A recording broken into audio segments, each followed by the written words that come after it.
Today I want to walk you through how easy it is to use an AI in an artificial workflow. Here I have a very simple workflow. It takes a string, calls an action with that string, and returns the result. The action is also very simple. It just takes the string and returns it. Let's see what that looks like in the lab. So I can go ahead and run this, add some text to my prompt, and submit. And once that runs, we can come over and take a look at the data record. So I can see I just started the job. Now it's running that action we just looked at. I can see the parameter we just passed in, hello, and the result is, of course, the same. So let's add an AI. I'm going to be using the Evo model running on Together AI. So the first step is to install the OpenAI library. But because we're just writing Python, this could easily be ChatGPT or an inference endpoint on Hugging Face. We're an open platform. So once that's installed, we'll need to rebuild the container to make it available to the adapter.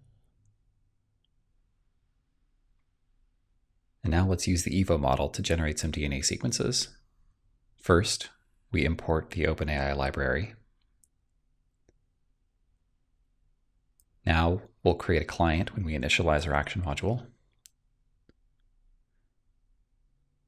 And let's modify the action to actually call out to the Evo model with our prompt and return the result. To use models on Together, we'll need to use an API key that we'll pass in through our adapter config. Let's see what's going on here. Oh, looks like I got a little white space problem. Let me fix that. Now in my config, we'll just add a field for that Together API key. This is configured to take a config from the UI and pass it into my adapter so I can use it here. So let's run the adapter and I'll show you how that works.